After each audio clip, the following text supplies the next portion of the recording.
Bonjour et bienvenue dans ce nouveau tutoriel Blender. Alors dans ce tutoriel, je vais vous apprendre à utiliser le layer management, donc ça veut dire à utiliser les calques de 3D. Donc tout d'abord, qu'est-ce que les calques de 3D? En fait, c'est des calques qui permettent de mettre des objets 3D dans chaque partie. C'est-à-dire c'est un peu comme les calques Photoshop, sauf que c'est pour la 3D. C'est-à-dire que chaque type de primitive, de maillage qui sont par exemple dans cette scène, et ben c'est divisé en plusieurs calques, comme vous pouvez voir ici, et vous pouvez les changer en cliquant dessus. Voilà. Donc vous pouvez déplacer. Voilà. Vous voyez là j'ai créé 3 calques, un calque avec un torus, un calque avec une sphère, et un calque avec le cube, la caméra et la lampe. Donc les calques sont disponibles ici, dans la barre du dessous, donc vous avez juste à cliquer ici et vous changez de calque. Vous pouvez rajouter des objets, par exemple dans un calque, ici je peux rajouter un cercle, et lorsqu'il y a un objet dans un calque, vous pouvez voir qu'il y a un petit point qui s'affiche dans la case du calque. Donc au niveau des calques, ce que je voulais vous dire c'est les raccourcis clavier. Donc par exemple ici, on a cet objet cercle, on ne le veut pas dans ce calque là parce que bon, c'est pas terrible, c'est pas tellement bien rangé, on le veut dans le calque à côté ici. On appuie sur M et puis on choisit, c'est le 4e calque, en partant d'ici, on choisit celui-ci. Et de cette façon, le cercle a été déplacé ici. Donc pour sélectionner les calques, c'est assez simple, il suffit de cliquer par exemple sur ce calque et faire Shift et cliquer sur l'autre. Vous voyez, et là j'ai tout mon cercle, et voilà, j'ai même mon cercle, on ne voit pas trop, on va le déplacer, voilà, comme ceci, voilà, tac et tac, voilà. Voilà, ça c'était pour sélectionner les calques. Donc maintenant une façon plus simple pour sélectionner un calque en particulier et pour choisir pile poil le calque qu'on veut, en fait c'est avec les chiffres qui sont au-dessus des lettres, pas ceux du pavé numérique, parce que ceux du pavé numérique changent la vue de Blender. Les chiffres qui sont au-dessus des lettres de votre clavier, eh ben, vous pouvez changer de calque. Vous voyez là j'appuie sur le 1, maintenant je vais appuyer sur le 2, sur le 3, sur le 4 et ainsi de suite jusqu'au bout. Voilà, jusqu'à 0. 0 c'est le dernier calque. De 1 à 0.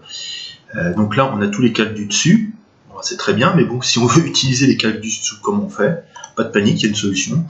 Alors il suffit de faire Alt et pareil. Voilà. 1, 2, 3, 4, 5, 6, 7, 8, 9, 0. Voilà. Donc voilà pour ce qui est de la sélection des calques grâce grâce aux touches du clavier. J'y ai arrivé. Mais bon, les calques comme ça, c'est un peu petit, on ne sait pas trop quel calque est quel calque. Par exemple ici, si ça fait longtemps qu'on n'a pas repris le projet, on ne sait pas que ce calque là, le petit carré ici, ça veut dire que c'est la sphère. Celui-là, on ne sait pas que ça veut dire le torus. C'est pas très explicite.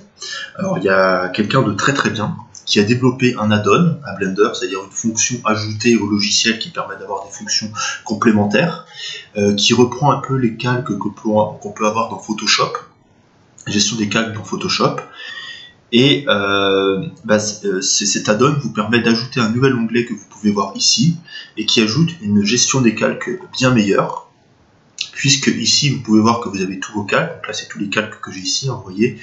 Voilà, juste à cliquer, vous voyez en même temps ça sélectionne les calques ici. Ici on clique pour sélectionner la visibilité des calques en faisant un clic gauche.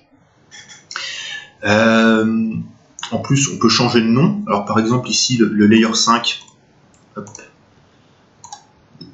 Voilà, le layer 5, alors non, c'était le 4. Le 4 où j'avais mis ma grille avant et maintenant où j'ai mis le cercle, et ben je peux cliquer ici, j'ai juste à cliquer à faire à supprimer ce qu'il y a d'écrit, et je tape cercle et voilà, j'ai un nom à mon calque. Donc ça permet très facilement de pouvoir donner des noms à ces calques et de pouvoir s'y retrouver. Voilà, celui-là c'est le torus, celui-là c'est la sphère, celui-là c'est le cube. Voilà, ça permet vraiment de s'y retrouver. Bon voilà, c'est pas grand chose quoi, c'est de faire un cube, mais bon, si vous avez vraiment une très grosse scène, ça peut être vraiment super utile, hein. Aussi utile que de renommer ici les éléments dans notre liner. Ensuite, vous avez la possibilité ici de pouvoir, en cliquant sur Alors tout d'abord, oui, je vais vous expliquer comment l'avoir. Donc il suffit d'aller dans File, dans User Preferences, et si vous prenez une version dans Add-on, et si vous prenez une des dernières versions de Blender, vous l'avez dans les premiers résultats, les 3D View Layer Management, pardon. Et si il suffit de taper Layer dans le petit moteur de recherche sur le côté pour pouvoir le trouver. Et puis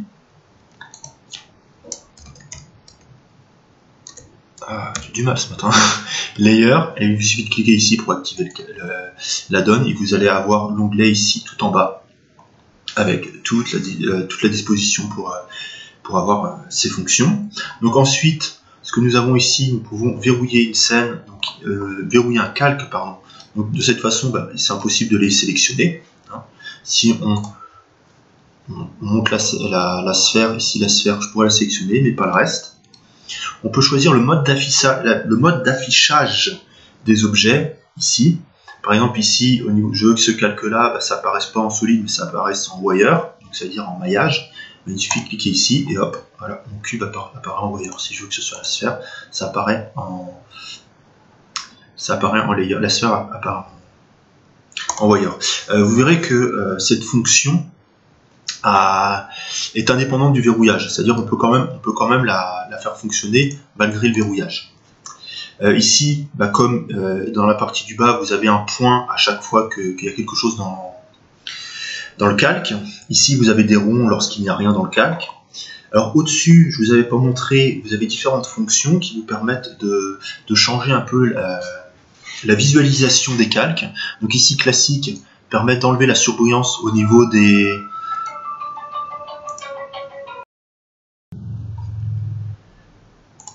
Excusez-moi pour cette interruption. Donc, où j'en étais. Donc oui, ici vous pouvez choisir la surbrillance des calques. Ici vous pouvez choisir de mettre ou d'enlever les fonctions.